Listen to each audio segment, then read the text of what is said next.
இது மாம்பழம் railway station. காலையில் மணி 9 இருக்கும். நான் இப்போ இந்த ரயில்வே ஸ்டேஷன்லேருந்து இறங்கி ஸ்டேஷன் ரோடு பக்கம் போகிறேன். இந்த ஸ்டேஷன் ரோடும் சரி, அதுக்கு பக்கத்தில் இருக்கிற லேக் வியூ ரோடும் சரி, எப்போவுமே பரபரப்பாக இருக்கும். இங்கே இருக்கிற ஸ்ரீ பாக்யா ஃபாஸ்ட் ஃபுட் அப்படின்ற ரெஸ்டாரண்ட்டுக்கு மார்னிங் பிரேக்ஃபாஸ்ட் சாப்பிட வந்திருக்கேன். இங்கே மார்னிங்கில் வெரைட்டியான டிஃபன் ஐட்டம் இருக்கும். ஆனால் நான் இப்போ சாப்பிட வந்தது மினி டிஃபன். 50 ரூபாய்க்கு இவங்க கொடுக்குற மினி டிஃபனில் 5 ஐட்டங்கள் இருக்கும்.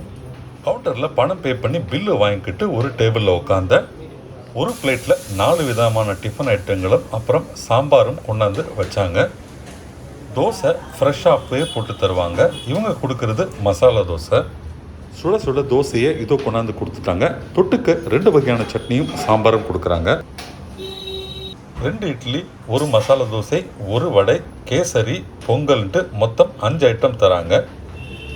இவங்க கொடுத்தது பைனாப்பிள் கேசரி. பைனாப்பிள் கேசரி ரொம்ப சூப்பர் டேஸ்ட்டில் இருந்தது. அடுத்து மசாலா தோசை. சைஸ் ரொம்ப சின்னதும் இல்லை பெருசும் இல்லை, ஒரு மீடியம் சைஸில் இருந்தது. சாம்பாரோடு சுட சுட சாப்பிட்றதுக்கு நல்லாவே இருந்தது. அடுத்தது பொங்கல். பொங்கல் கொஞ்சம் லேட்டானதுனால ஹார்டாக இருந்தது, பட் டேஸ்டியாக இருந்தது. அப்புறம் வடை சாப்பிட்டேன். வடையுமே ரொம்ப ஏர்லியாக போட்டிருப்பாங்க போல இருக்குது, கொஞ்சம் ஹார்டாக இருந்தது, பட் அதுவும் டேஸ்டியாக இருந்தது. கடைசியாக இட்லி. வெளியில் போர்டில் 1 இட்லின்னு போட்டிருந்தாங்க, ஆனால் அவங்க கொடுக்கறது 2 இட்லி. இட்லியும் ரொம்ப டேஸ்டியாக இருந்தது. ஒரு 50 ரூபாய்க்கு 5 ஐட்டங்கள் தாராளமாக சாப்பிட்லாம். இந்த மினி டிஃபனில் காஃபி இல்லாதது ஒரு சின்ன குறை. அதர்வைஸ் 50 ரூபாய்க்கு தாராளமாக நம்ம சாப்பிட்லாம்.